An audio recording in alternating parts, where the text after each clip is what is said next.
Po, pwede na po tayong magsimula at patuloy po naming patuloy na pinapaalala sa ating lahat yung ating mga cellphone na kung maari ay kung wala naman tayong naantay, paki-silent or paki-off na lang po yung ating mga cellphone. So, in a minute, pwede na po tayong magsimula.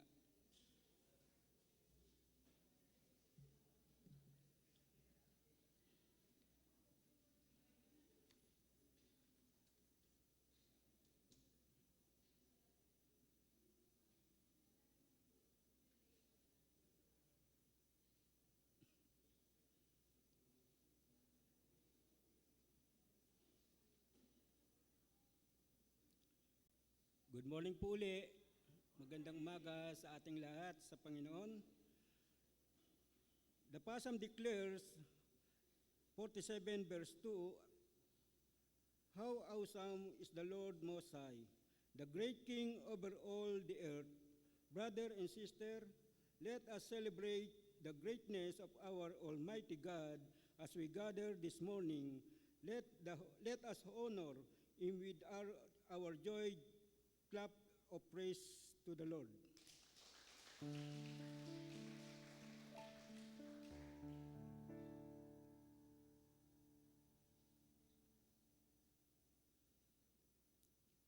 Brother and sister, let us bow down our heads for a while as we prepare to worship in our silence. Let us meditate on the amazing grace and abounding love of our wonderful God, and let us delight on His good pleasure. Let us turn our thought to our Lord Jesus Christ, who is the bread of life and the living water, the ultimate source of nourishment for our soul. Let us ask God to give us a renewed desire for relationship with Him, and let us begin feeding our heart, soul, and mind with His Word. With grateful hearts, let us ask the Holy Spirit to enable us to walk humbly in Him, strengthen our innermost being, and to zealously worship our eternal God in spirit and truth.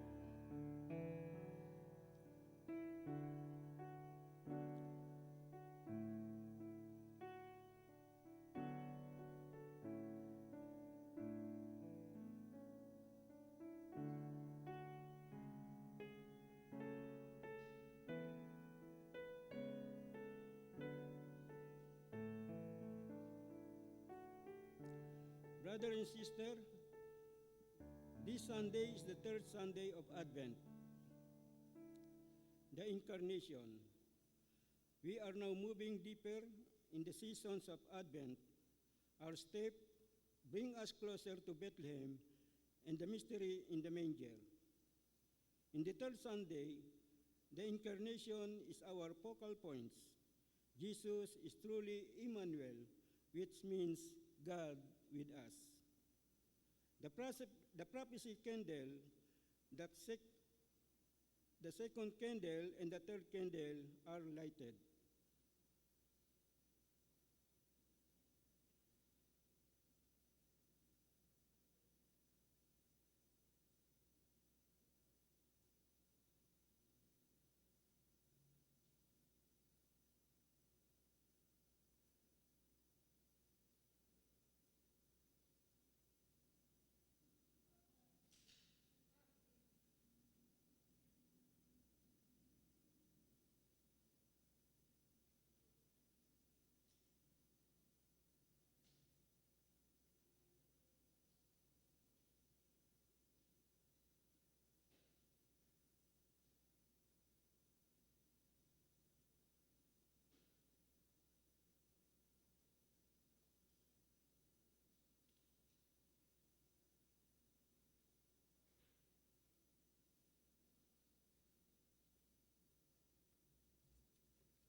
The Advent banner. Brother and sister, please stand as we read all together the scripture from 1 John 1:14 and Philippians 2:6 to 7. The Word become flesh and live. We have seen His glory, the glory of the one and only Son. Jesus beyond did not consider equality with God something to be grasped, but made himself nothing, taking the very nature of a servant, being made in his likeness. For our response, let us sing, Thou did leave thy throne.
Let us all read the call to praise and worship taken from Psalm 96, 2 to 9.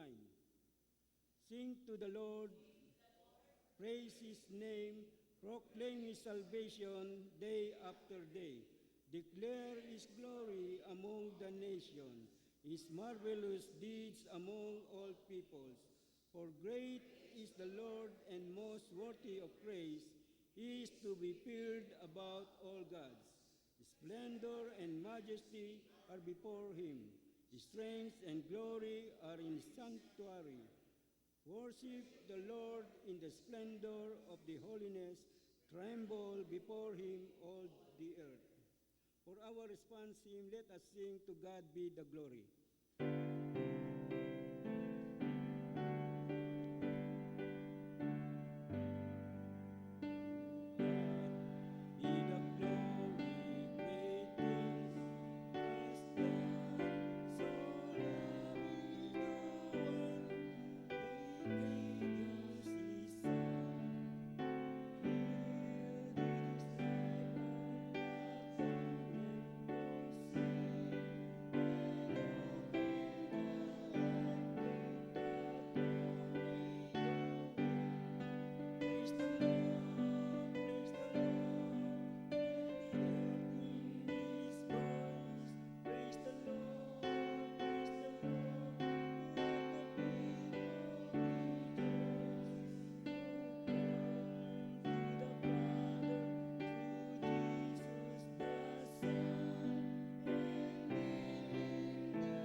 seated and join me as I pray. Scripture for confessions coming from Isaiah 59 verse 1 and 2 says, "Surely the arm of the Lord is not too short to save, nor his ear too dull to hear, but your iniquities have separated you from your God, your sin have hidden his face from you so that he will not hear." Tayo po'y manalangin.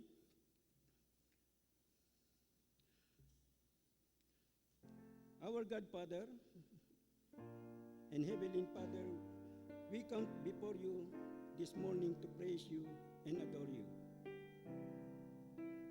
How awesome is your power that you can allow the waters to rise and the mountains to crumble, yet keep the most helpless among us safe and alive, because it's not part of your design for them to perish and die.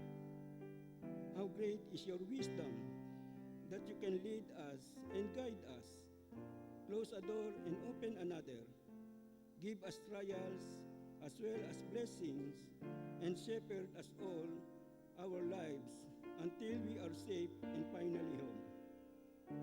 How deep is your love and how boundless your mercy, that no matter how grave our problems, how terrible our mistake, how shameful our secrets, and how often we stumble and fall, we can pray to you for forgiveness we can find in our salvation. We confess that sometimes we are lazy. We lie back and let things slide. We neglect what we should care for. We confess that sometimes we are in our bad shape. We give into harmful urges. We lash out and hurt our loved ones because we are not all right. We confess that sometimes we are weak. We go for what is meaningless and flashy. We become a little crook because it is easy. We confess that sometimes we are greedy. We buy things we do not need. We grab for more of what we have enough of. We confess that sometimes we are self-righteous.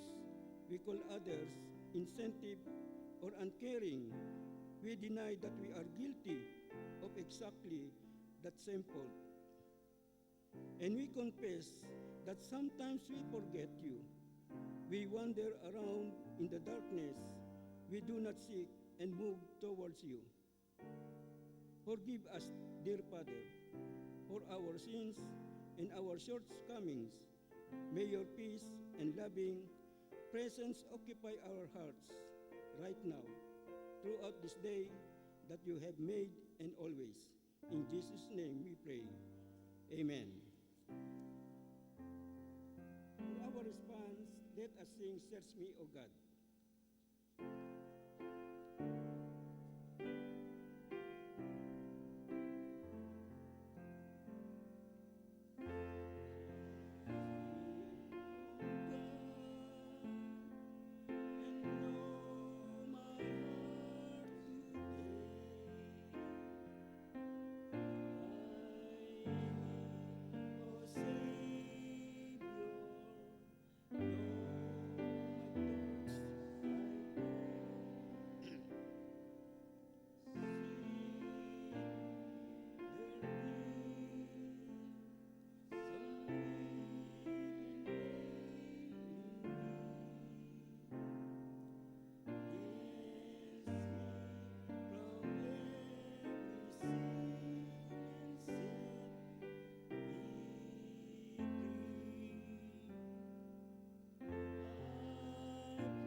please stand as we continue to worship God through songs and praise and worship.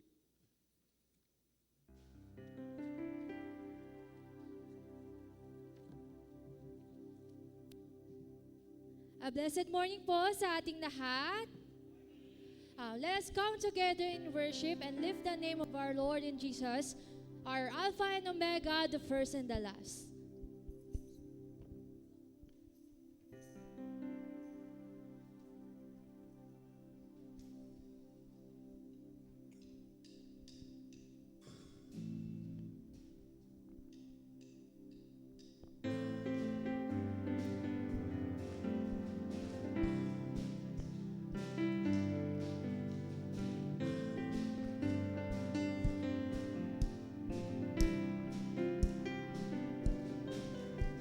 You are the first and the last, beginning and the end, the promise of wonders to come. The future is in your hands. Caught in the light, with all the earth we will sing. You are the author of love. You are the author of love. Our freedom is in your name. Embracing the cross meant for us, and brought us to life again. Caught in the love, with all we are, let us sing. God, our hope and our salvation, worthy of all the praise, be our light everlasting. Great is your name, Jesus, the first and the last.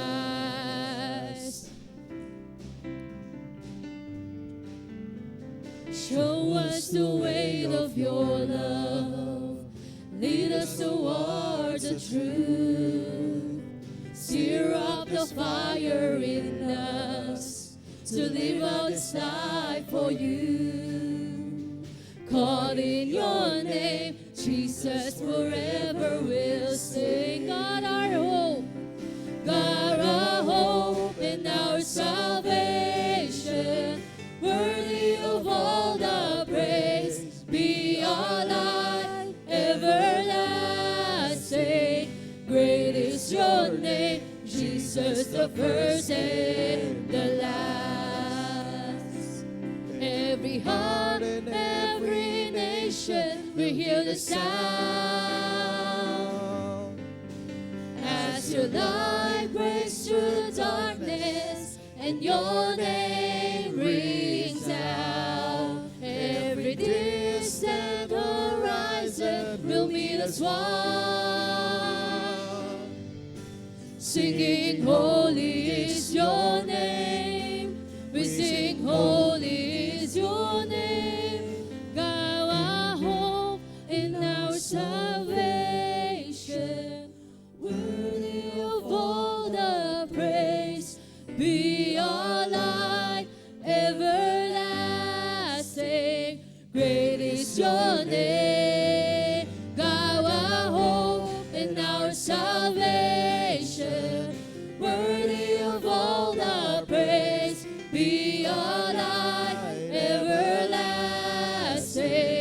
Great is your name, Jesus, the first and the last. Great is your name. Great is your name, Jesus, the first and the last. Great is your name, Jesus, the first and the last.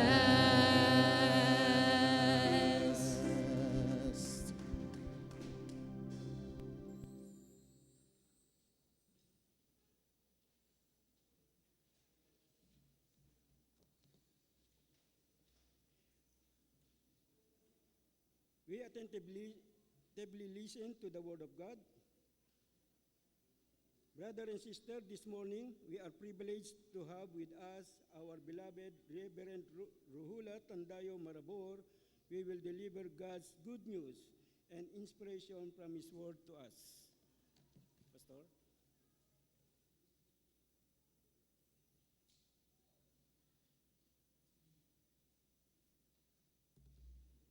Maraming salamat po, Elder Fred. Good morning po sa inyong lahat.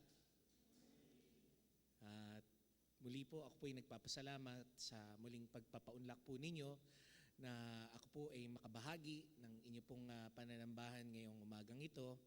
At para rin po may bahagi sa inyo ang pangako ng Panginoon na nagmumula sa kanyang salita.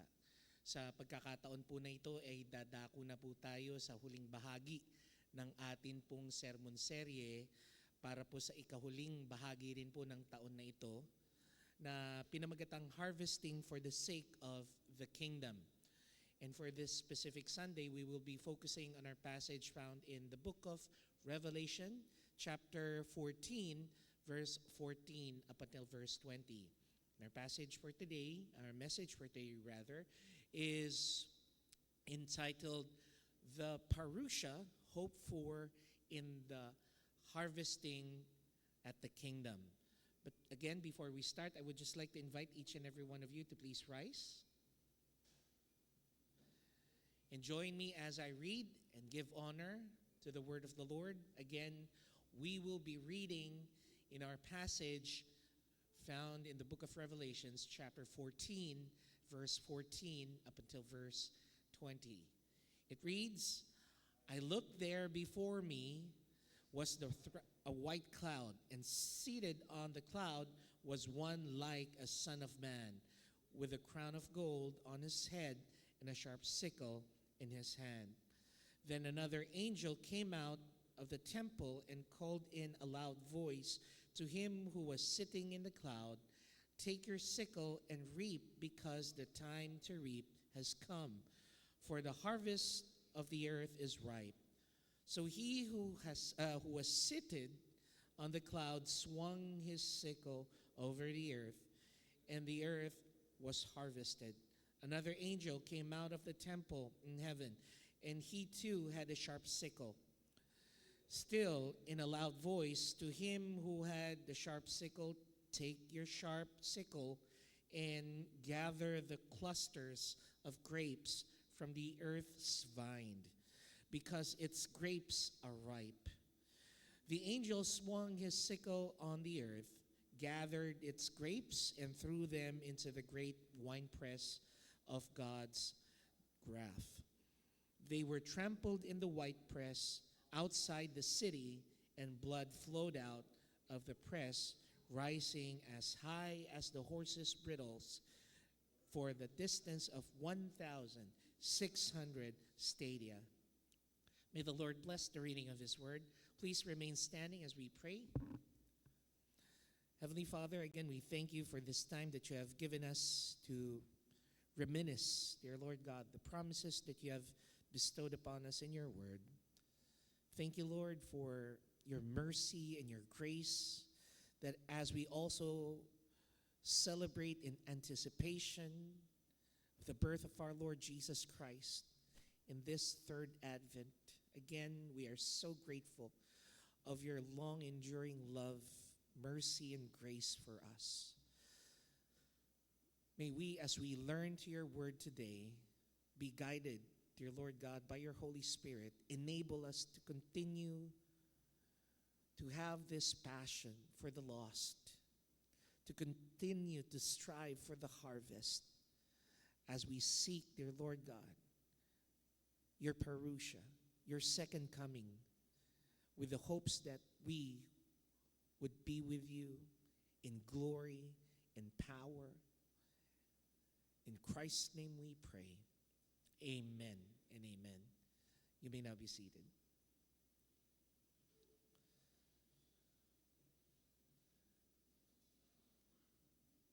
Maaari po siguro, marami po sa inyo ang tila ba parang nagugulumihanan kung may mga pagkakataon po na sa inyo pong pag-aaral ng personal ng salita ng Diyos, tila ba hindi maunawaan ito pong parte ng talatang ito sa Book of Revelation.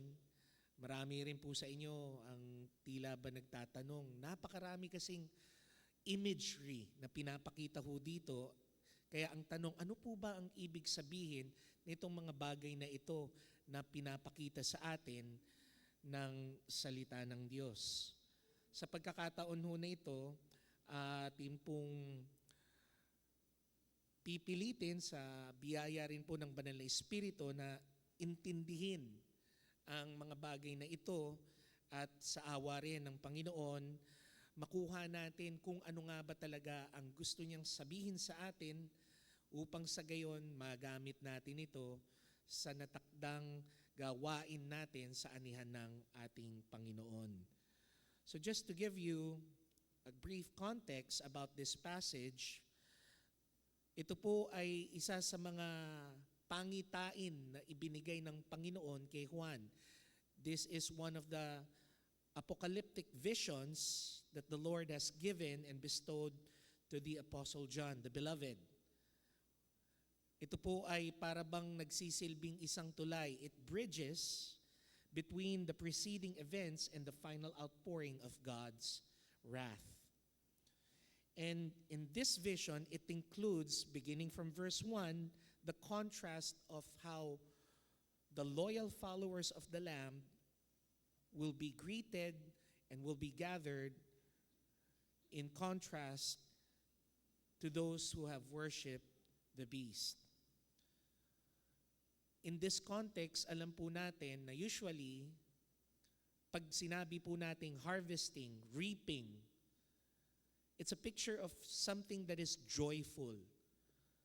Madalas po kung mapupunta po kayo sa probinsya at yung mga siguro nanirahan na rin po sa mga lalawigan na kung saan marami pong mga sakahan, alam po natin na kapag sinasabi po natin na anihan, festive ang atmosphere.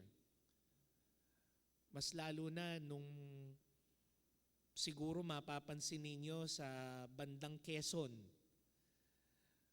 Doon po nanggaling yung Pahiyas Festival. Napakakulay po. At kung makikita nyo, marami pong mga dekorasyon ang nakalagay po sa mga tahanan ng mga tao. Pero kung mapapansin ninyo, yung mga dekorasyon na kanila pong nilalagay, yung mga makukulay po na nilalagay, mga ani po nila na kinulayan at tila ba pinagmamalaki nila at pinasasalamatan nila ang Panginoon. Dun sa mga kaibigan natin na Katoliko, usually yung pong piyesta na yun, pag-o-honor po nila dun sa mga santo na nakatulong po sa kanila sa pag-aani. Pero mapapansin po natin, tila ba iba ang atmosphere dito sa talatang ito. Sa talatang ito, naiiba ang pakiramdam. Siguro, kung makikita nyo lamang ito pong pangitain na nakita ni Apostol Juan, tila balagim at takot ang makikita natin at namumutawi sa sitwasyon na ito. Kaya nga po, sa pagkakataon na ito, uunawain po nating pilit kung ano nga ba ang gustong sabihin sa atin ng talatang ito at kung ano ang pangako ng Diyos para sa atin na nananampalataya sa Kanyang anak na si Kristo Jesus. Well, tatlong bagay po ang ipinapangako ng darating na ito na pag-aani na ipagkakaloob sa atin ng Panginoon sa takdang araw na Kanyang ipagkakaloob. Una, pinapaalala po sa atin na ang nalalapit raw po na pag-aani ay isang pag-aani na nangangako na nagsisiguro sa atin ng pagdating ng muli ng sower. As seen in Revelation chapter 14 verse 14. Kung maaalala po ninyo mga kapatid, when we talk about the word sower, we are talking about the person who had planted the seeds. Para bang isang magsasaka na muling babalik sa kanyang mga tinanim at titignan muli kung siya ba ay makakaani na. At dito, isinalarawan sa atin, klarong-klaro kung sino yung magbabalik na aani. In Revelation chapter 14, verse 14, there are several imagery that was being shared to us about the description of the one who will return to reap the harvest. First, it says there that there is a person who appeared to be sitting on the cloud. Sa pagkakataon ho na ito, makikita natin ang isang tila ba anyo ng isang nilalang na kung saan nakaupo sa gitna ng mga ulap sa kalangitan. At ang kanyang itsura, kung mapapansin po ninyo, siya po ay may patong na korona, tubog sa ginto, a crown of gold on his head, and a sickle on his hand. Sa pagkakataon po nito, kung atin pong sisihin sa atin, kung sino po ito, tila ba malinaw pong sinasabi sa atin na ito pong nilalang na ito na nakaupo sa mga ulap ay ang ating Panginoong Jesus. It is clear in the description of the Apostle John when he said that the one who is sitting on the clouds was like the Son of Man. The Son of Man is one of the titles of the Messiah, our Lord Jesus Christ, especially during the time of his ministry here on earth. It was also the name that was given to him in the prophecy that was given to him by the prophets of the Old Testament. And here we can also see that he was wearing a crown. Not just any other crown, a golden crown. Kung mapapansin po natin dito, yung pong kanyang korona na nakapatong sa kanyang ulo ay hindi korona na nagsisimbolo ng kanyang paghahari. Iba ito sa korona na banggit sa Revelation chapter 19, yung diadem that pertains to his sovereignty as the King of all kings and the Lord of all lords. Yung pong korona dito na nakapatong po in verse 14 sa kanyang ulo ay nagmula po sa salitang Griego na Stephanos. Pag sinabi ho nating Stephanos, ito yung kadalasang pinuputong sa ulo ng mga tao na nagwagi sa pagdirigma. Yung tipong umuuwi bilang isang bayani dahil nasakop nila ang kanilang kalabang bayan. Dito pinapaalala sa atin na ang korona na nasa ulo ni Jesucristo ay kanyang natamo simula nung magwagi siya laban sa kamatayan. Nung nagwagi siya laban sa kasalanan. It is the victor's crown that the Lord is putting on his head, a reminder that he has conquered death and sin to those who have not yet believed in him. Second, kung mapapansin niyo po, yung isang bagay rin na kanyang hawak, kung makikita po ninyo dito ay tinatawag na sickle. Sa Tagalog, ang tawag po dito, karit. Madalas pong ginagamit ang karit sa pag-aani, lalong-lalo na po sa palayan. Yung karit po kasi, ang kaibahan po niya sa mga kutsilyo at espada, kung ang kutsilyo at espada ay mahaba at tuwid, ang karit madalas pakurbada o pa-curve. Ang intention kasi ng karit para mas madaling magapos o magapi ang mga aning trigo o palay. Kaya po siya pa-curve. Madalas po ninyong nakikita yan kung kayo po medyo pamilyar sa bandila ng mga komunista. Marami po ngayon nakapula. Hindi po ako nagre-red tagging ha. Ayan. makikita niyo po may parang pakurbadang kutsilyo na nakaganon. Sickle po yun. Ibig sabihin, nirepresenta ng sickle o ng karit yung mga manggagawang magsasaka. Kaya ganun na lamang po ang simbolo ng mga komunista. Pero hindi komunista ang ating Panginoong Hesus dito. Yung karit na kanya pong hawak ay sumisimbolo ng kanya pong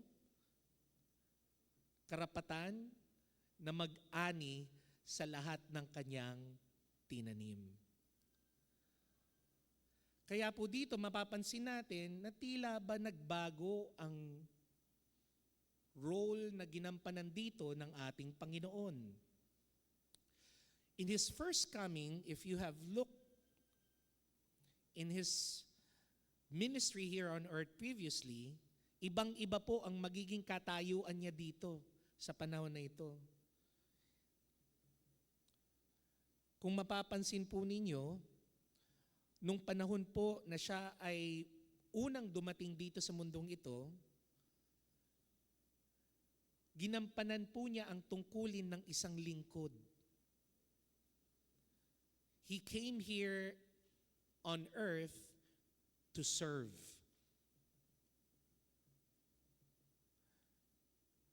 During His first time here on earth, Jesus came also as a person who obeys the will of the Father.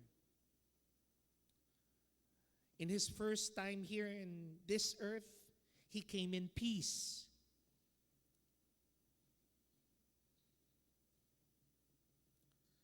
During His time here on earth, He spoke, He taught, He said wisdom to all. During His time here on earth, He was a sower. Isa siyang tagatanim. Tinanim niya ang mabuting balita ng kaharian ng Diyos. And when He first came here, He came with grace. But now here in His parousia, in His second coming, we can see now that He will not come as a lowly servant. Darating po siya bilang isang makapangyarihang hari. He will come as a sovereign king. As you can see here as well, from a one who is obeying the will of the Father, He now is the one who is calling the shots. He is now the one who is in command. In His second coming, He first brought peace, but now He is willing to be the person who will take over all the earth. Before He came to speak of wisdom, but now He came to pronounce judgment, to sentence the lost. Kung dati siya yung dumating para magtanim, ngayon darating na siya bilang mag-aani. And now in His second coming, before He came in grace, He will now came in wrath and in judgment. Darating siya sa pangalawang pagkakataon na dala ang puot ng Diyos at ang paghahatol niya sa buong mundo. So certainly there will be a change in the role of the Messiah, of our Lord Jesus, when He comes again. The full power, the full might, and the full wrath of God will be delivered by Him.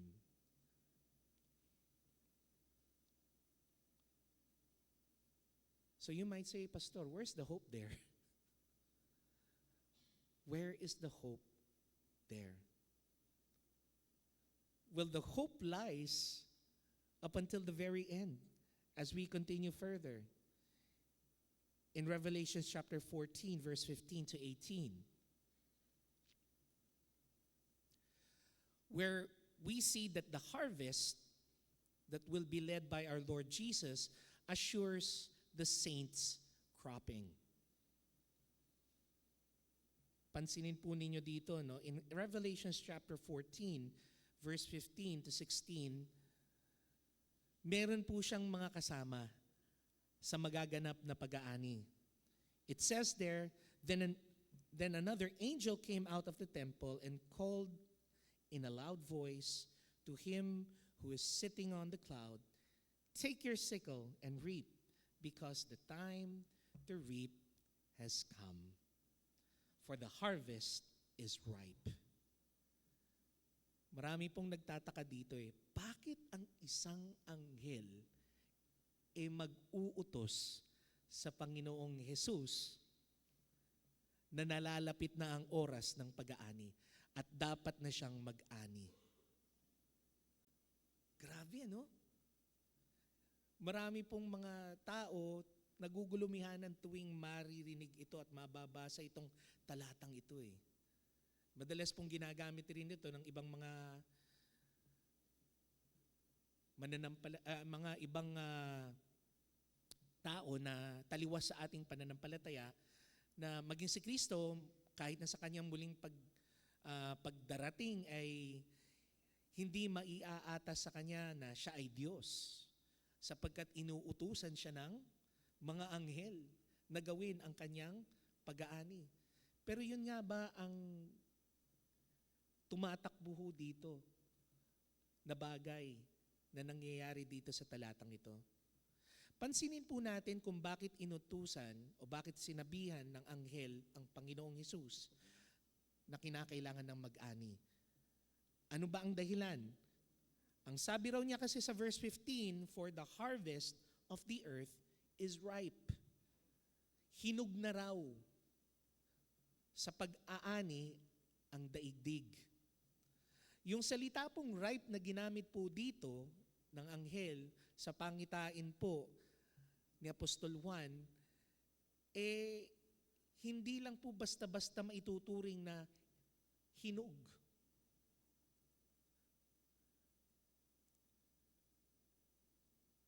Pag sinabi ho dito na hinog sa talatang ito, it denotes over-ripeness.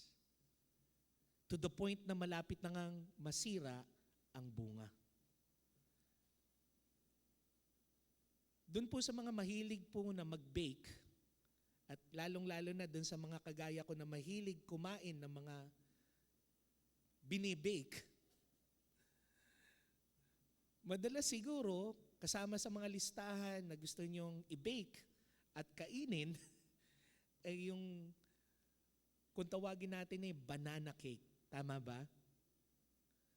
Kung mapapansin ninyo, yung banana cake, lalong-lalo na doon sa mga marunong gumawa nito, marunong mag-bake nito, hindi sila gumagamit ng sariwang saging. Ano ang ginagamit na wala si Ate Lea dito, tingnan mo nga. Wala si Ate Lea. Para siguro, patunayan niya yung sinasabi ko sa inyo. Baka sabihin niyo, gawa-gawa ko lang na naman to So, doon sa mga taong alam kung ano ang sinasabi ko, hindi kailangang hinog ang saging na gagamitin sa paggawa ng banana cake. Usually, ang ginagamit ng mga baker para gumawa ng banana cake ay yung overripe banana. Yung sobrang lambot na. Kung makikita nyo, yung balat, mas ideal na ginagamit yung saging na ang balat brown na. Kasi malambot. Pero dito, kung mapapansin ninyo, yung term na ripeness dito denotes of the fruits of the earth being overripe. Sobra na sa pagkahinog. Hindi na hinog, lamog na. Kaya po dito, pinaalala ba ng anghel sa ating Panginoon na, "Uy, mag-ani na po kayo, Panginoon." Sapagkat sobra na po sa pagkahinog ang mundo at nalalapit na dapat ang kanyang pag-aani. Pero pansinin ninyo, no, ang Panginoon, kinailangan pa na paalalahanan ng isang anghel para lang makapag-ani. This says a lot about our God. This says a lot about Jesus. Bakit kanyo? Kasi dito natin mapapatunayan na ang ating Panginoong Hesus is slow to anger. Patotoo nga po ni Apostol Pedro in 2 Peter chapter 3 verse 9. The Lord is not slow in keeping His promise, as you understand slowness. Instead, He is patient with you, not wanting anyone to perish, but everyone to come into repentance. In the very end, in the very nick of time, ika nga Di ba yung term na nick of time? Yung halos magkakalahating segundo na lang ang nalalabi. Pilit pa rin. Ina-adjust ng Panginoon ang oras ng kanyang pag-aani. Kasi ang intention niya, hanggat may lalapit sa akin para talikuran ang kanilang kasalanan at muling manampalataya sa akin, gagawin ko. Kaya ganun na lamang rin yung pag-ayon mismo, di ba, ng anghel. Kay Abraham, nung nakikipagtawaran siya, patungkol doon sa kanyang pamangkin na si Lot. God is very willing to adjust, to withdraw from His punishment, from His judgment, because that is how merciful He is. Up into the very end, He wants to give an opportunity for those sinners to repent and come to Him. That's why even though the servants of God, the angels, are already pleading to Him, please, reap the earth right now. He even uses that nick of time for us to repent. That shows how patient God is to us.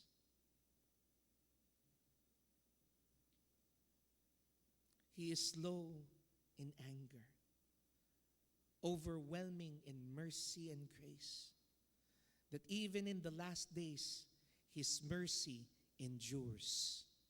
And indeed, His mercy endures forever. Second, He continues to also reap in patience amidst the plea of His saints. As seen in Revelation chapter 14, verse 17 to 18.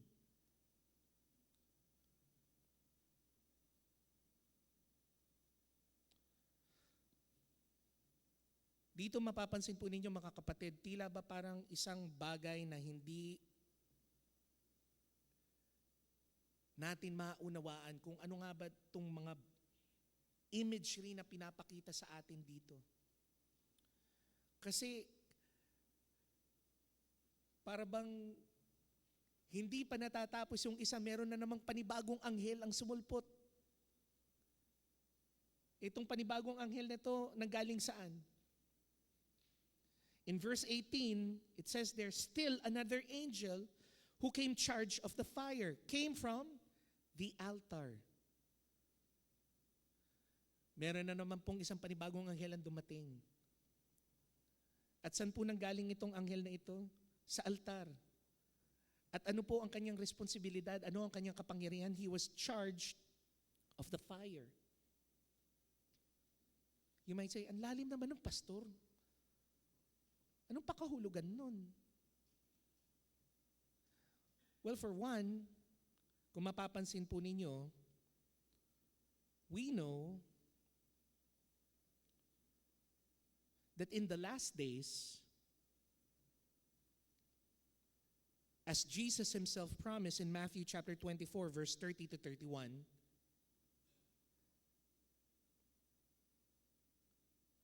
pretty much the same picture that he painted here in Revelation chapter 14. Let's see. Kapatid, okay lang ba na medyo lakihan mo ng konti para makita natin?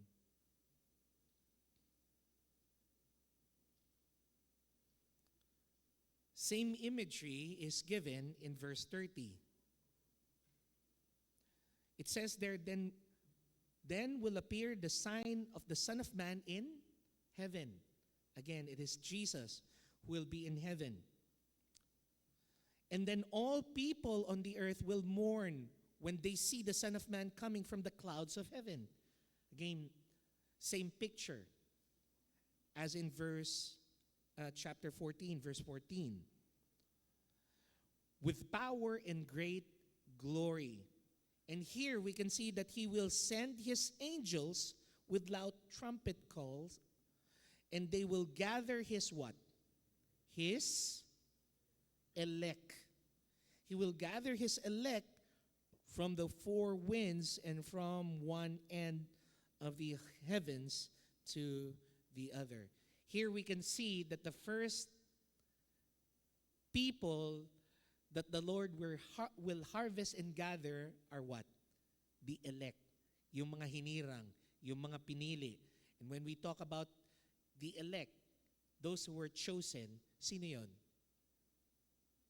Sino yon?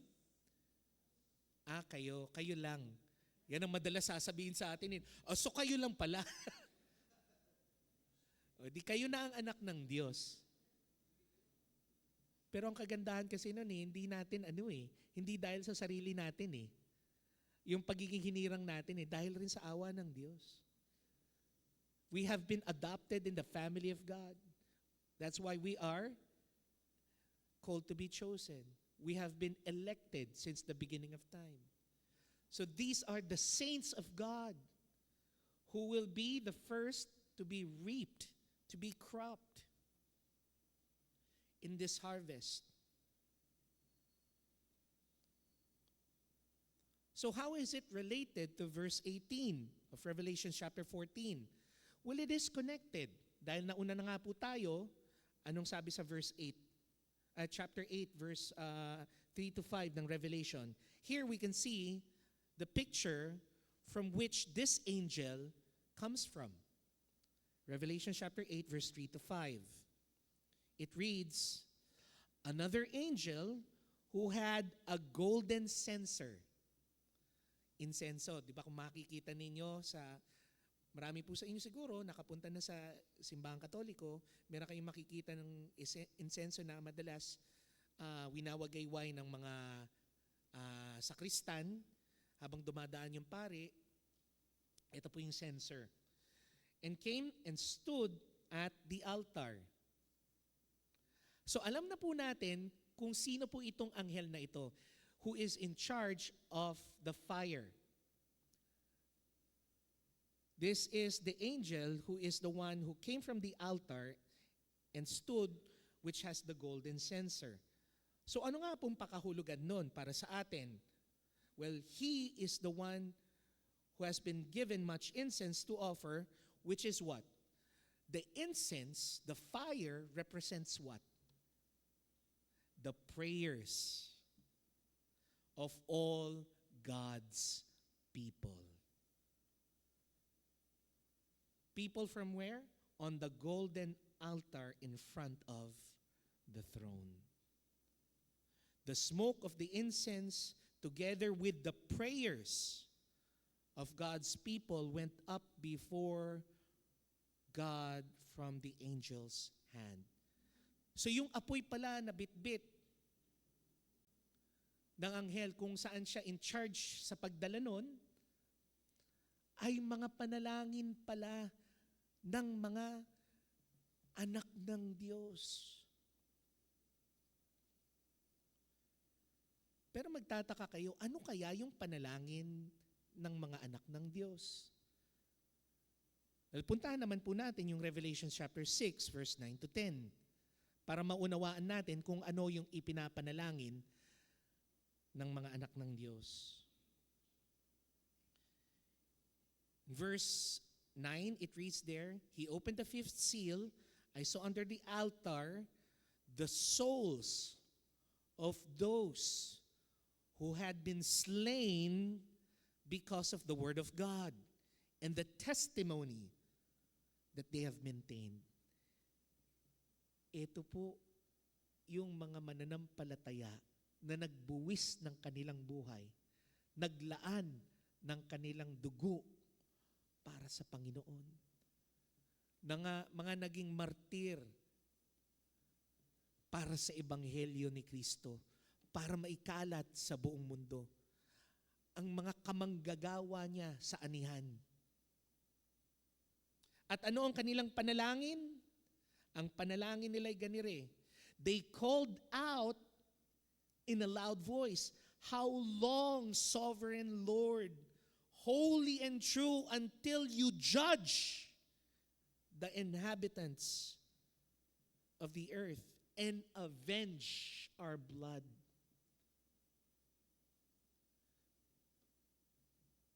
Lahat raw po ng nagbuwis ng buhay sa Panginoon para sa kanyang ebanghelyo at para sa kanyang kaharian ay nananalangin ng hustisya sa Panginoon. Their blood are literally crying for justice.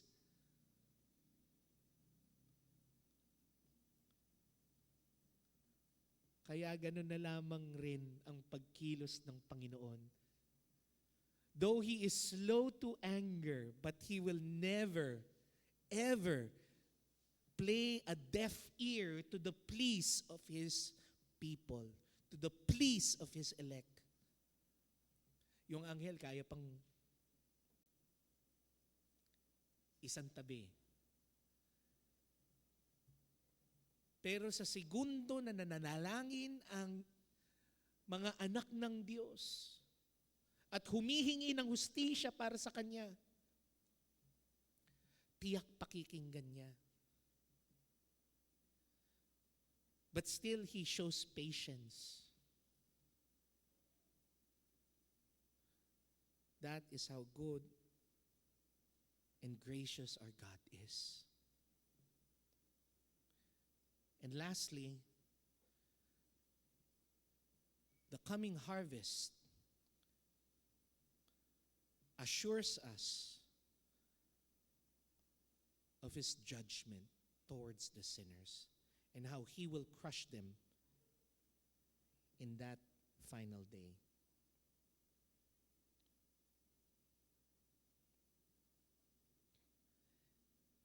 And how will He do that? First, let's look at the place where His coming judgment will come. In verse 19, we can see that another angel swung his sickle on the earth, gathered its grapes, and threw them into the great winepress of God's wrath. Dito, makikita natin na tila ba iba na yung aanihin. Nung una, ang aanihin ay para bang mga trigo. Dito naman, ang aanihin, ubas. Doon sa unang parte ng pag-aani, kung maaalala po ninyo, it reminisces the parable of Jesus about the wheat and the tares, na kung saan naging patient pa ang Panginoon to harvest the crops because amidst the wheat, there were tares. May mga damo. Naalala niyo yung term na ginamit ko noon, yung darnel, na madalas, kapag hindi pa hinog, pareho, hindi mo ma-distinguish kung ano yung wheat, yung trigo, dun sa darnel, dun sa masamang damo. Kaya kinakailangan pang mag-antay ang Panginoon. Kasi sayang kung lahat tatanggalin. At sabi niya, manghihinayang naman tayo kung pati yung mga tunay na trigo o wheat matatanggal. Pero dito sa pagkakataon na ito, ubas naman ang isinalarawan ng Panginoon. Sa pagkakataon naman na ito, alam na niya kung sino talaga ang kanyang aanihin. At sa pagkakataon na ito, kung inyo pong mapapansin, again, if we go back to verse 18,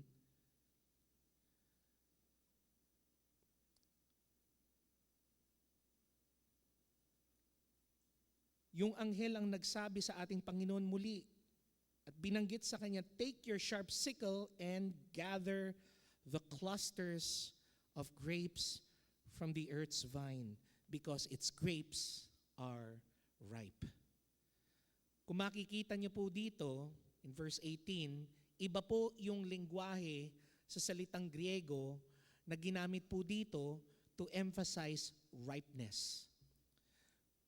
Kung dun sa nauna, ripe na raw po yung bunga that denotes overripeness, dito, hitik na hitik ang kanyang pagiging hinog. Nasa prime ika nga. Alam naman po natin usually na ang ubas, kita mo kaagad kung hinog na o hindi pa. Madalas usually ang ubas, nagbabago kasi ng kulay. From being green to being deep purple. Dito nasa deep purple na siya.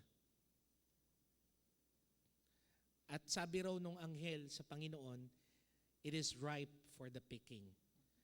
Dito sa pagkakataon na ito, it's interesting to note that the angel asked the Lord to gather the clusters of grapes. Hindi lang sinabing grapes, kundi cluster of grapes. Ibig sabihin, maging yung mga sanga-sanga na didikit-dikit para makapagsama-sama yung mga ubas, puputulin rin. So dito, dalawang bagay ang gagawin ng Panginoon sa anihan na ito. Yung cluster o yung parang sanga na kung saan nagiging sanhi para magdikit-dikit o magsama-sama ang mga ubas, talks about the system of evil in the world. Sa pag-aani na to, pilit tatanggalin ng Panginoon lahat ng sistema ng kasamaan sa mundong ito that was fallen when Adam and Eve fell into sin. Dahil sa kasalanan, yung buong mundo at ang buong sistema ng mundo ay nahulog rin sa kasalanan.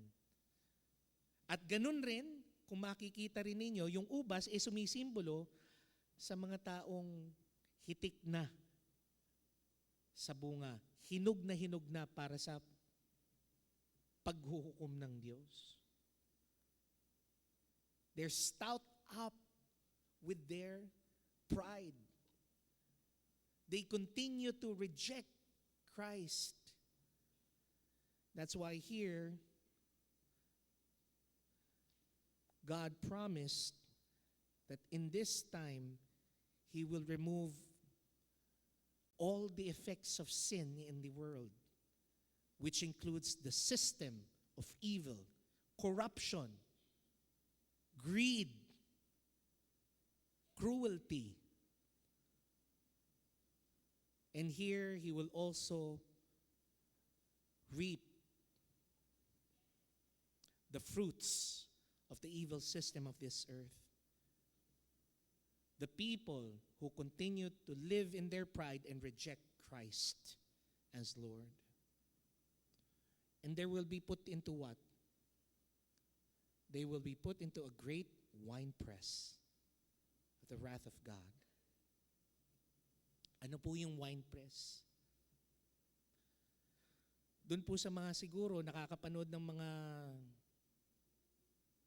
documentary stories sa TV patungkol po sa paggawa ng alak, lalong-lalo na po, no, kung mapapadpad po kayo sa Italy, kung saan yung mga sinaunang pamamaraan pa rin ng paggawa ng alak, ginagawa, yung mga tao doon, usually, para makatasan yung mga ubas, anong ginagawa nila?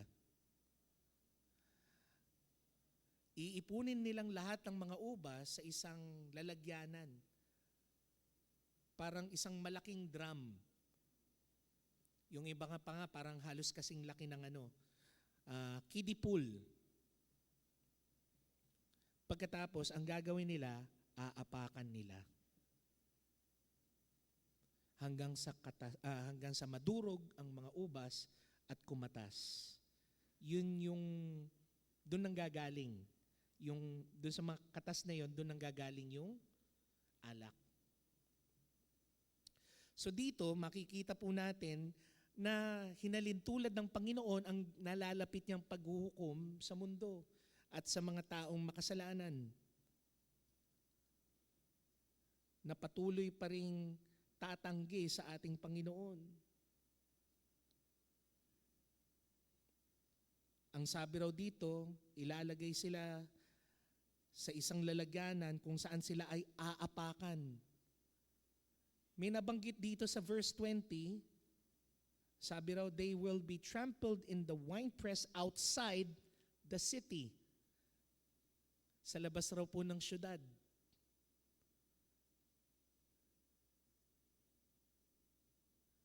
Batay po dito sa talatang ito, at batay na rin po sa imagery na binibigay po nitong talatang ito po ay nagsasabi sa atin ng nalalapit na event sa Apokalipsis.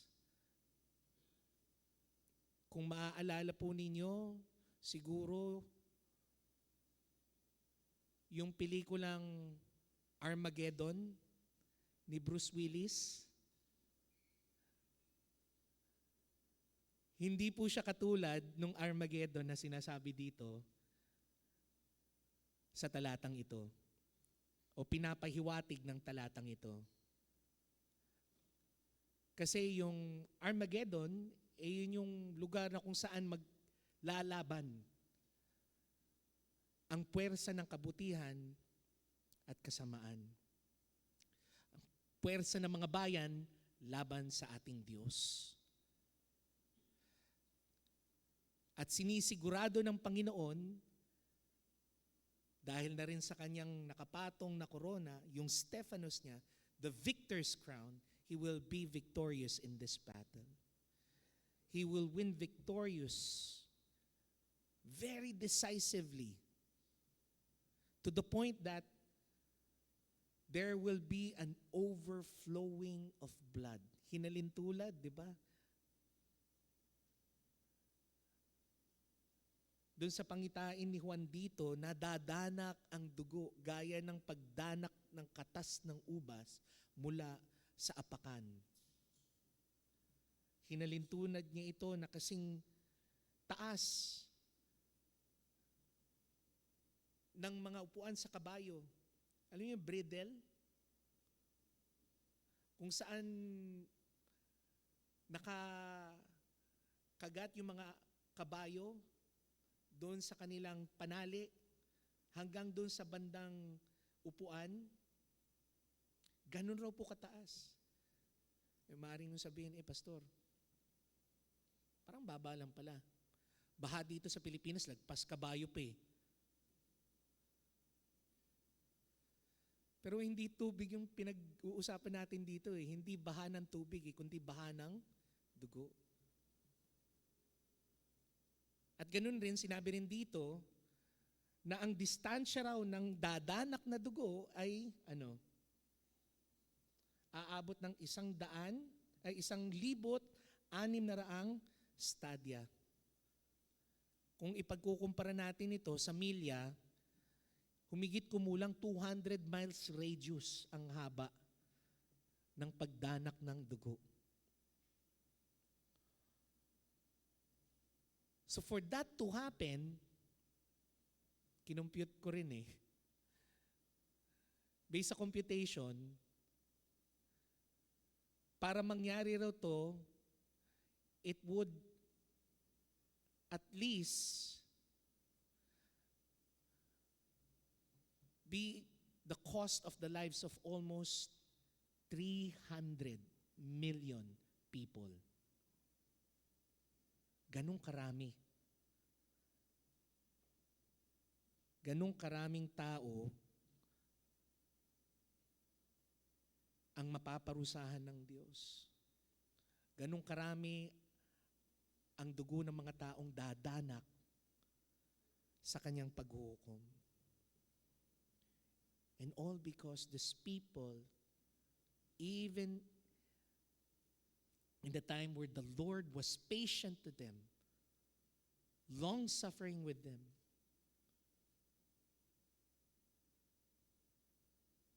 continued to show mercy on them, didn't care.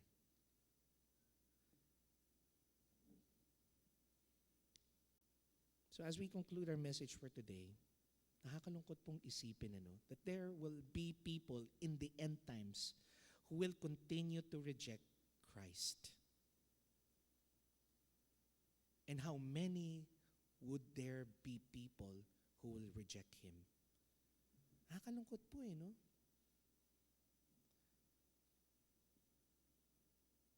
Kasi basically they are saying, we'd rather choose death, we'd rather choose hell than to receive Christ.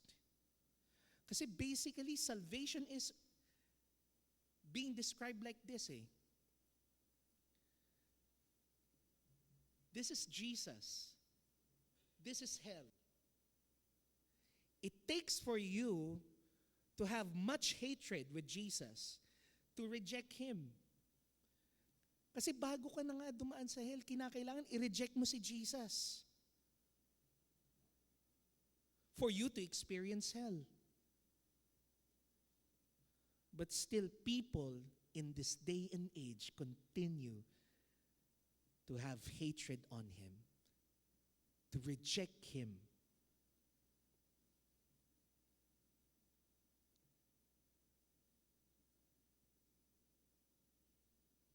However, my brothers and sisters in Christ,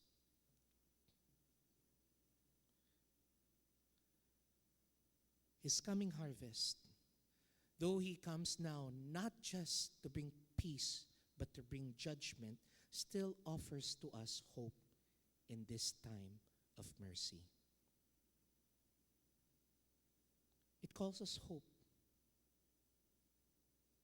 It gives us hope. All because in this time, in this age of His mercy, He's calling us to repent and believe.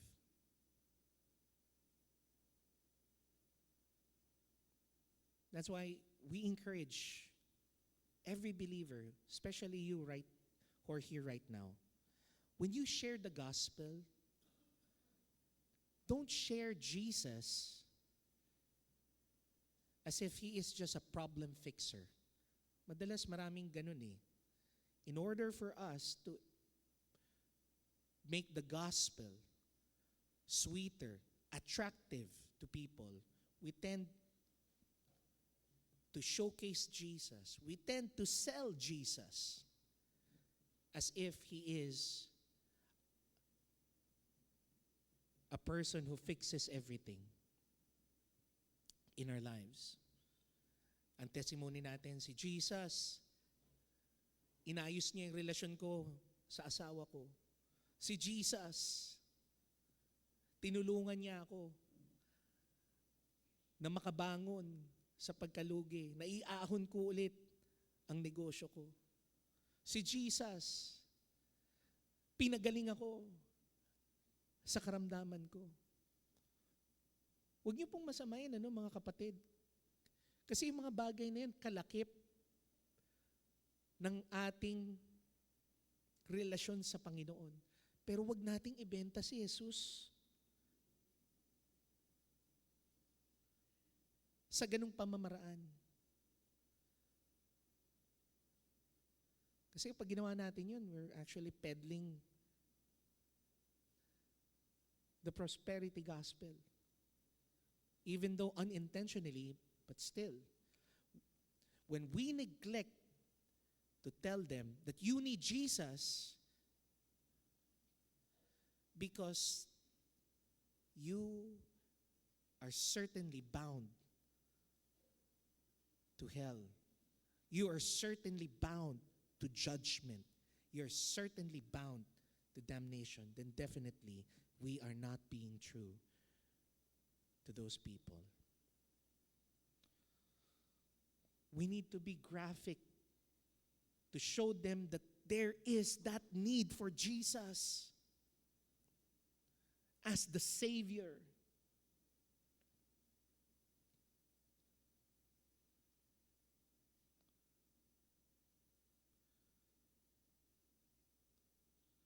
The good news is, the hope is that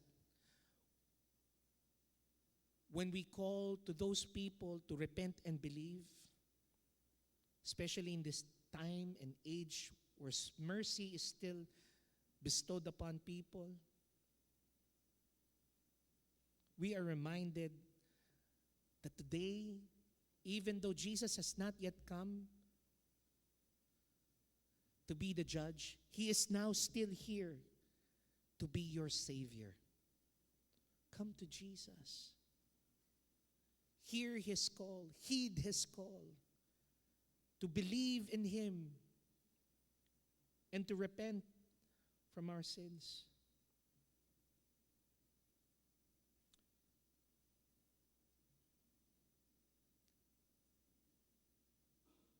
Make this second coming of Jesus count by proclaiming the gospel and to call people to faith in Him, especially to those who you love. Don't delay in letting Jesus save your loved ones.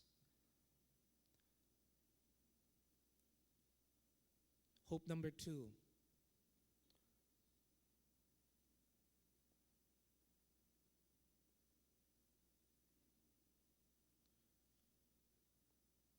There is hope in His second coming as we adhere to the role that we have been given by Christ. Remember our role as believers. We are the good seed whom the Lord Himself have planted on this earth. We are the sown seed, the sons of the kingdom. And because of that, we are also called to spread the good seed. We are the ones who have been sowed. We should also partake our role to be sowers in the field of God. Our role is also to be the light in this darkness. You know, as the world grows darker, the church must shine the brightest. But our light doesn't come from us alone. The light that we have is the light that God has given to us. Working with God to bring the eternal harvest of souls before the final judgment.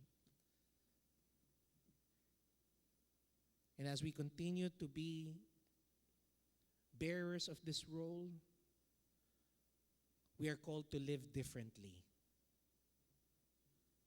We need to be willing to be distinct. Dapat kapag sinabi natin na Kristiyano tayo, nakikita kagad sa buhay natin yung pagkakaiba. Para hindi lang ang mga bibig natin ang nagpapatunay ng ating pananampalataya. Para hindi lang ang ating mga labi ang nagpapatotoo ng ebanghelyo, kundi maging ang ating mga buhay. And lastly, there is hope in His sovereignty as we trust and obey in Him.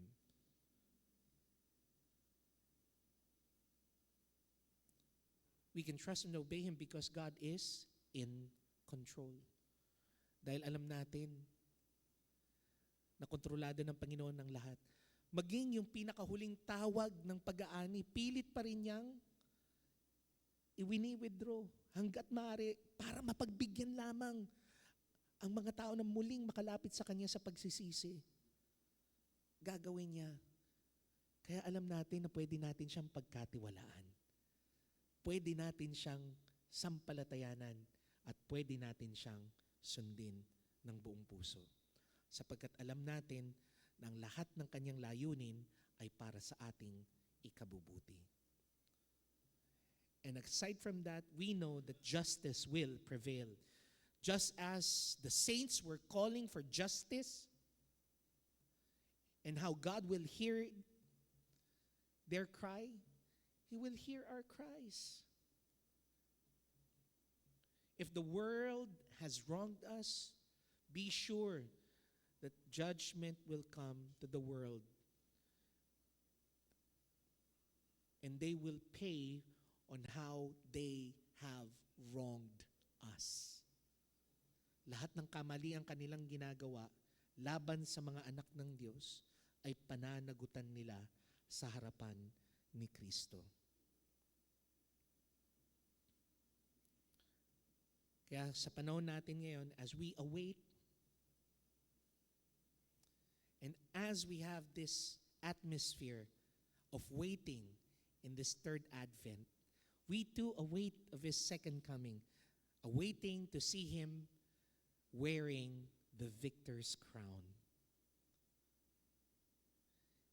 Here He came into this world as a lowly baby who was delivered on a manger. Here we can see His return with all might and power. That's why as saints of Christ, we will fear no evil. Because our hope is that our King, our sower, our reaper will be Christ, the merciful and just. And here, just like as the shepherds, just as Mary and Joseph waited for the coming of Jesus, we too await for His coming to establish His eternal kingdom here on earth. Let us pray. Lord, again, Heavenly Father, we thank You for making us known that You are indeed gracious. Oh, how You relent in showing Your judgment, but also how You lovingly show Your kindness up until the very end in passing Your judgment towards those of us who are sinful, who continues to live precariously outside Your grace, who continues to reject Your Son, our Lord Jesus. May this hope that we have in His second coming ignite our passion to continue to share Your word, to proclaim Your gospel, to evangelize people, to let the good news be known to all. Give us that boldness, dear Lord God. Thank You also, Heavenly Father, for giving us the promise that though we stay faithful and though we might face opposition, injustice, pain, and suffering that this world might inflict us, there will come a time that all of us, Your saints, will hear our plea that You would avenge the cry of the blood of the martyrs and bring justice to us who have been wronged. Thank You, dear Lord God, for the hope that in Your coming, every institution of evil will be destroyed.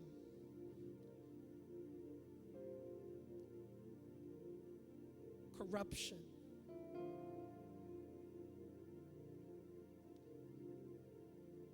Will be destroyed. Poverty will be no more. Greed, lust, hatred, deceit, cruelty will be erased. And the people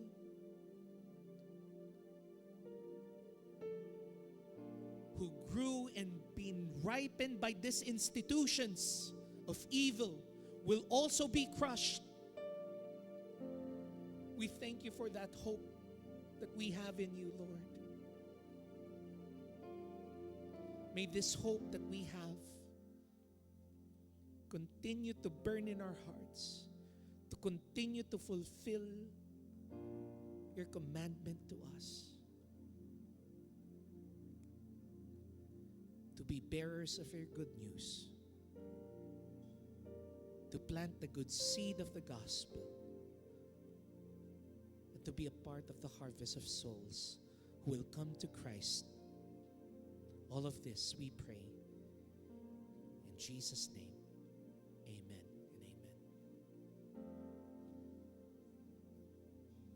Shall we all rise for our response song?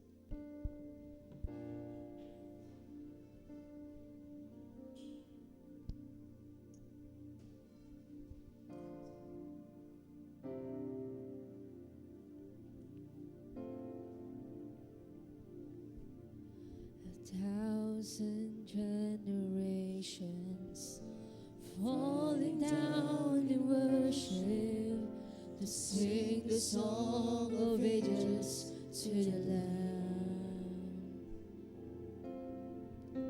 and all have gone before us, and all who will believe will sing the song of ages to the Lamb.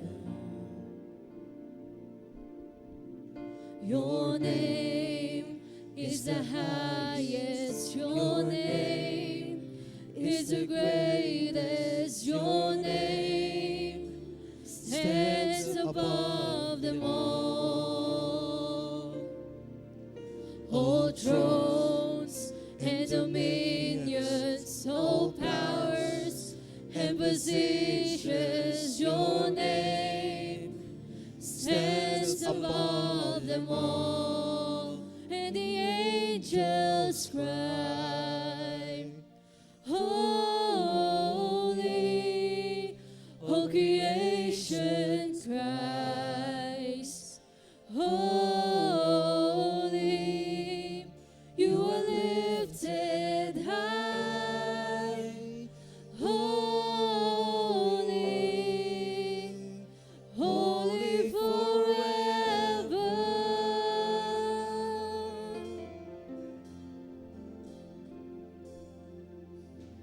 And if you've been forgiven, and if you've been redeemed, sing the song forever to the Lamb.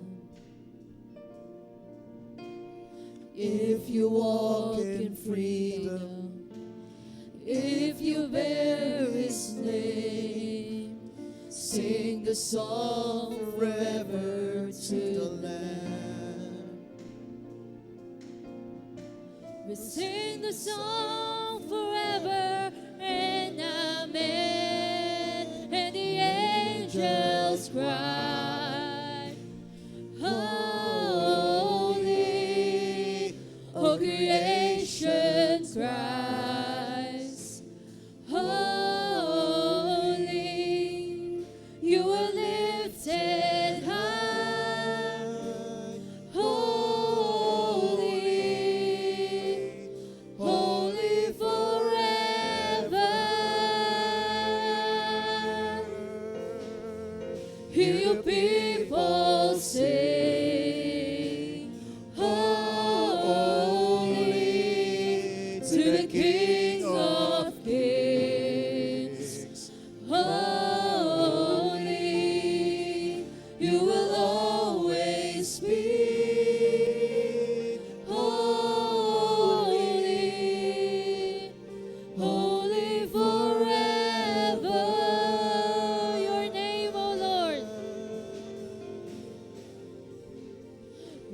Your name is the highest. Your name is the greatest. Your name stands above them all.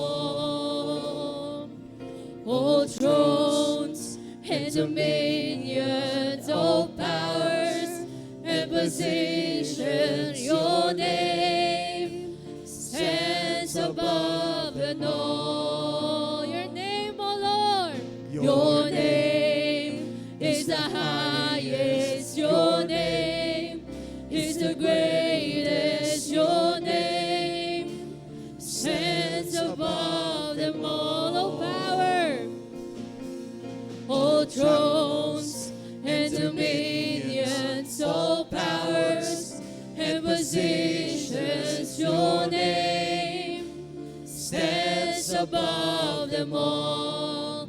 And the angels cry, holy, all creation cries, holy, you are lifted high, holy, holy forever. Hear your people sing, hear your people sing, holy to the King of Kings. Holy, you will always be. Holy, holy forever. You will always be. Holy, holy forever.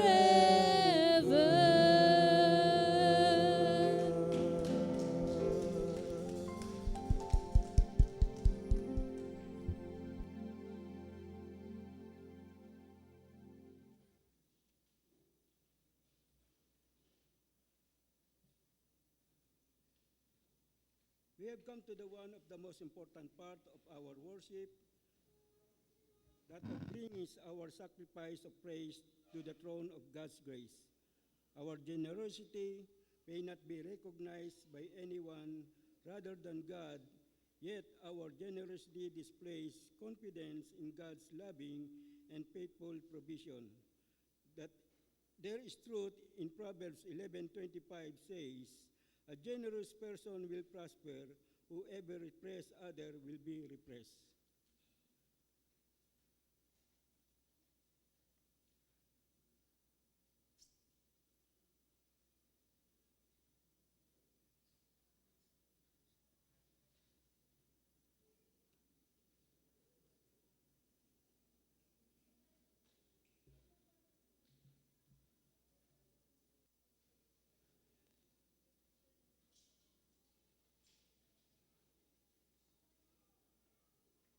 Sige po, hintayin po natin ang ating children's ministry. Meron po silang handog para sa ating lahat.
Thank you.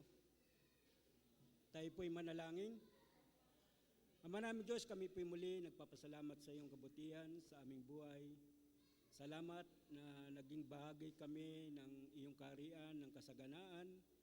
Salamat sa mga pagpapala, kalakasan, biyaya na aming natatanggap mula sa iyo, Panginoon. Salamat po sa oras ito ng aming pagbibigay. Tanggapin mo ang aming mga handog. Lord, na magamit ito sa mga nangangailangan, sa mga Lord, lalo nang higit sa iyong mga salita, O Diyos, mapalagana pa ang iyong gospel, Panginoon, ng mabuting balita. Salamat po, Panginoon, sa buhay na patuloy mo itong binibless, Panginoon, ang bawat anak mo na narito. I-bless mo nga po, Panginoon, ang bawat kumpanya na pinagkatrabuhan, na ginamit mong daluyan ng iyong pagpapala para sa amin. Bless mo, Panginoon, ang gawa ng mga kamay namin, Panginoon. Lord, i-bless mo ang mga trabaho, Panginoon, ng iyong mga anak na rito. I-bless mo, Panginoon, ang mga desire, plano ng iyong mga anak na rito, Panginoon. At hayaan mo na magkaroon kami ng kagalakan pa at mas matutunan pa namin na makatulong sa iyong gawain at sa mga, Lord, nangangailangan nga po, O Diyos. Lord, patuloy ka naming papupurihan dahil sa iyong katapatan at dakilang pagmamahal sa amin, O Diyos. Salamat sa lahat-lahat, Panginoon. Ito pong aming samudalangin sa matamis na pangalan ng Panginoon Jesus. Amen.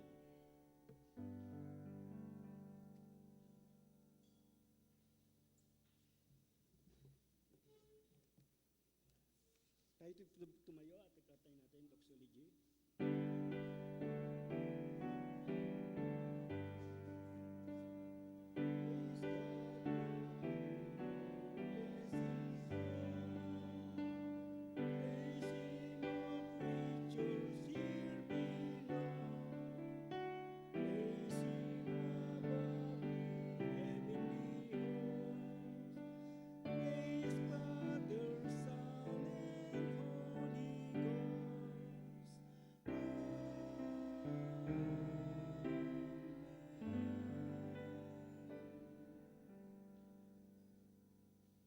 Dako po tayo sa ating mga announcement. Welcome to our visitors and guests.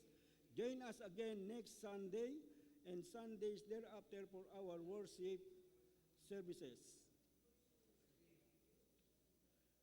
Greetings to birthday celebrator December 14 to 20. Happy birthday December 14 to our sister Chicara Corrales. Happy birthday, December 16, to our brother Dan Christian Pinheiro. Happy birthday, December 17, to our Reggie brother Barros. December 18, happy birthday to our Sinag Israel Morales, Moika.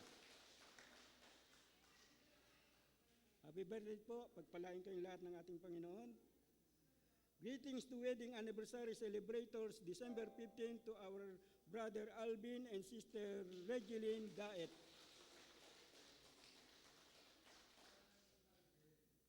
Sa ating pong church announcement, we shall have our Christmas fellowship after this service. Merry Christmas po sa ating lahat. Next Sunday is Mission Sunday. Meron pa po tayong ibang announcement? Kung wala na po. Prayer meeting po no, sa tuwing Wednesday, inaanyahan po namin kayo kung tayo'y naniniwala na ang panalangin ay merong kasagutan. So tayo po dumalo sa every Wednesday po. Ang gawain po namin ay nag-start ng 9:30. So tayo po dumako na sa ating closing prayer and benediction. Benediction, Pastor.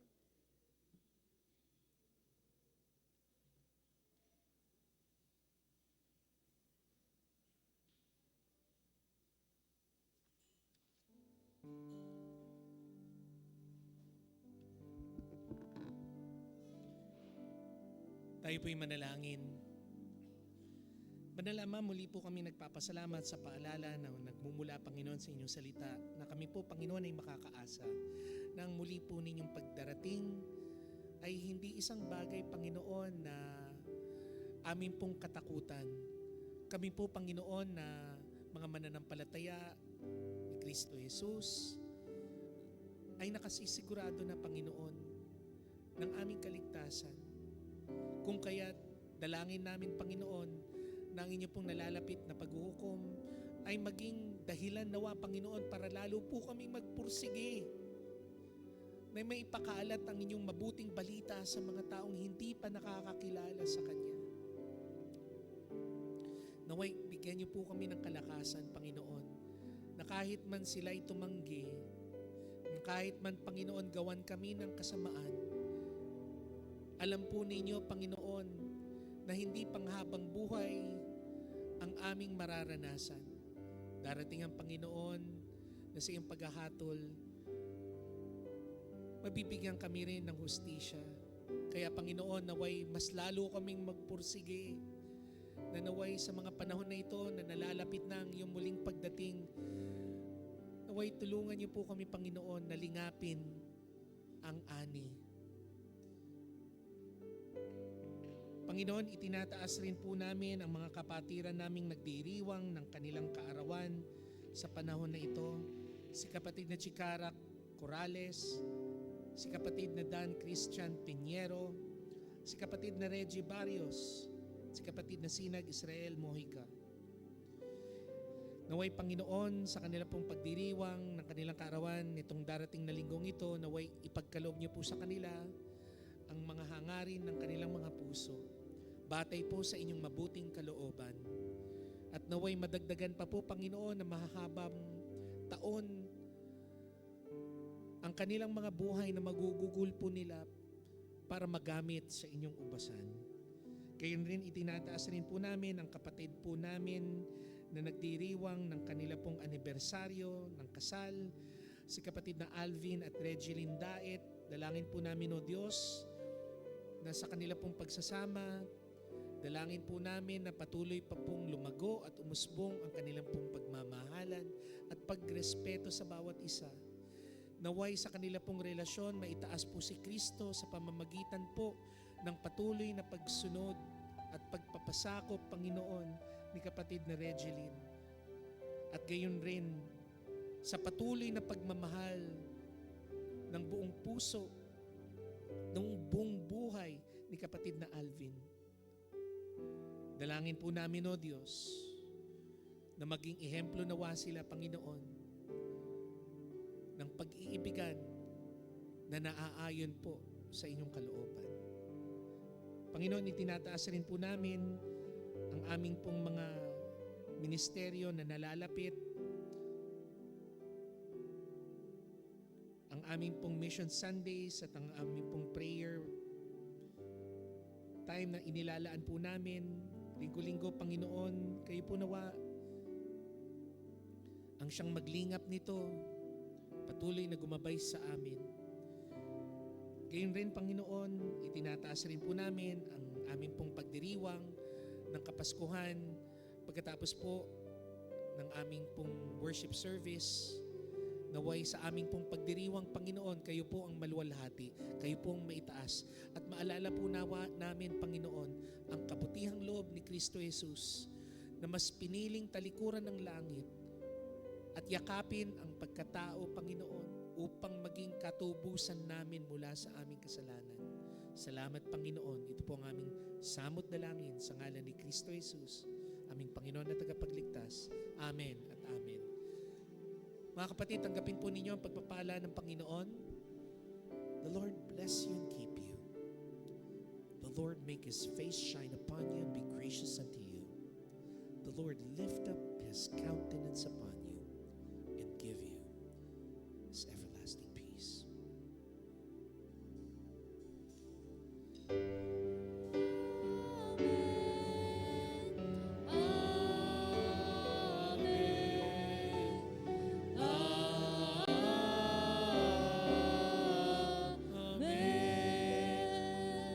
God bless you all and have a blessed Sunday, everybody. Merry Christmas. Hello po! Habang po tayo ay umaawit ng ating fellowship song, maaari po tayo makipagkamayan po at makipagkamustahan po sa bawat isa. sing, sing, sing, and make music with the heavens. We will sing, sing, sing. Grateful that you hear us when we shout your praise. Lift high the name of Jesus. What's not to love about you? What's not to love about you? Heaven and earth adore you. Kings and kingdoms bow down. Son of God, you are the one. You are the one. You are the one. You're the love.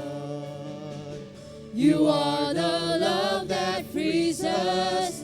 You are the light that leads us. Like a fire burning. Son of God, you are the one. You are the one. You are the one. You are the one. We're living for.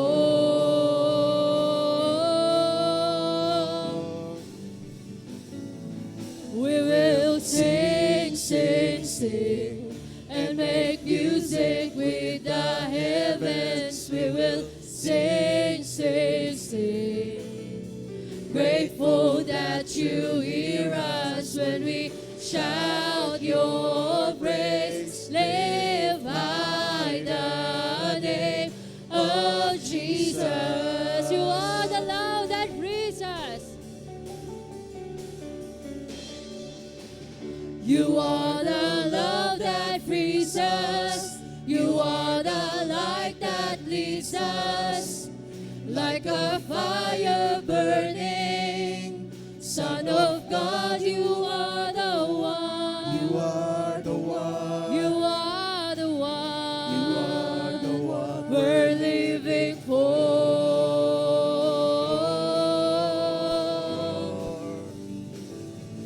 We will sing, sing, sing, and make music with the heavens. We will sing, sing, sing. Grateful that you hear us when we shout your praise. Lift high the name of Jesus.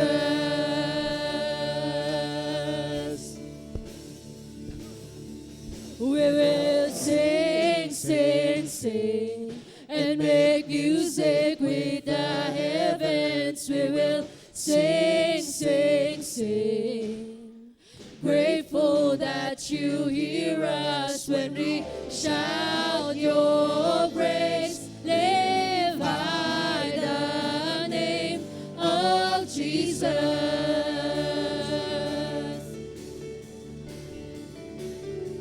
When we shout your praise, lift high the name of Jesus. When we shout your praise, when we shout your